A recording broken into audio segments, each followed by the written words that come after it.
جو ماں باپ کو مار پیٹ کر گھر سے نکالے ان کی نسل میں کیسے پرہیزگار اور اہل اللہ پیدا ہوں گے؟ ذرا اس پر عبرت کی نظر تو ڈالیں۔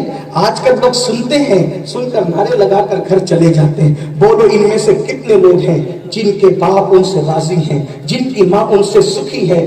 ہاں جب کہیں جاتے ہیں اگر چائے کا پیسہ دینے کی بات آتی ہے ہر دوست اپنی جیب میں ہاتھ ڈالتا ہے، میں دوں گا عزت بچانے کے لیے۔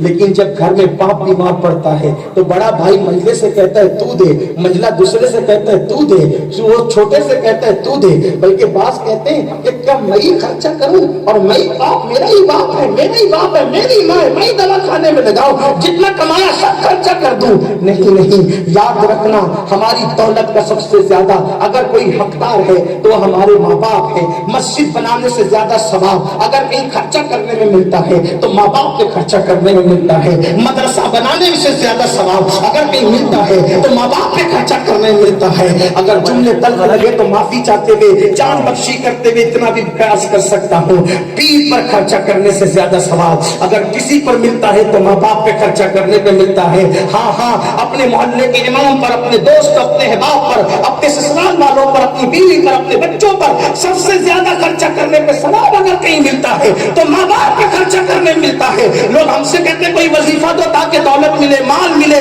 میں کہتا ہوں ہم سے کیا لیتے ہو؟ ارے ہماری اوقات کیا ہے؟ ہم تو آپ کی جوتیوں کے خاک کے برابر نہیں ہے۔ تمہارے ہمارے نبی نے مالدار بننے کا نسخہ بتا دیا۔ اللہ کے رسول نے فرمایا جو نماز کے بعد اپنی ماں باپ کے لیے خیر کی اور مغفرت کی دعا کرتے ہیں اللہ ان کو اتنی دولت عطا کرے گا کہ ان کی نسلوں کو بھی کفایت کر کے دے گا۔ دولت مند بننے کا اس سے بڑا نسخہ کیا ہے؟ آپ ہماری کتابوں میں ڈھونڈ رہے ہو، ہماری تقریروں میں ڈھونڈ رہے ہو، واللہ مسلمانوں تم نے نبی کی تعلیم کی قدر نہیں کی۔ ہمارے تمہارے نبی ہمیں سب کچھ بتا گئے، ہمیں کسی کا محتاج نہیں رکھا۔ مالدار بننا ہے تو اس کا نسخہ بتایا، شفا یاب ہونا ہو تو اس کا نسخہ بتایا، بیماریوں سے بچنا ہے تو اس کا نسخہ بتایا، قسمت بدلوانا ہے تو اس کا نسخہ بتایا، ترقی کرنا ہے تو اس کا نسخہ بتایا۔ آقا فرماتے جو ماں باپ کے لیے دعائے خیر کرے اللہ اس کو دولت مند فرما دے گا۔ جو صرف دعا کرے وہ دولت مند ہوگا، جو ماں باپ پہ خرچہ کرے، جو ماں باپ پہ خرچہ کرے۔ اللہ کے رسول علیہ السلام فرماتے ہیں قیامت کی نشانیوں میں سے ایک نشانی، اللہ کے رسول علیہ السلام فرماتے ہیں قیامت کی نشانیوں میں سے ایک نشانی یہ ہے کہ لوگ اپنے دوستوں پہ خرچہ کریں گے اور اپنے ماں باپ پہ ہاتھ تنگ کریں گے۔ دیکھ لیجئے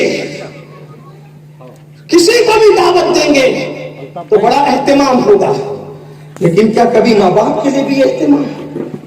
عید کے کپڑے خریدنے جاتے ہیں تو بچوں کے لیے یا دل کھول کے خریدی ہوتی ہے، اور ماں باپ کے لیے ارے ابا تو بڈھے ہو گئے، اب ان کو کیا ضرورت ہے سفاری پہ، ہے نا؟ ان کو کیا ضرورت ہے 2000 کے جوتے کی، ابا تو بڈھے ہو گئے، بڑھاپے میں کیا شوق ہے۔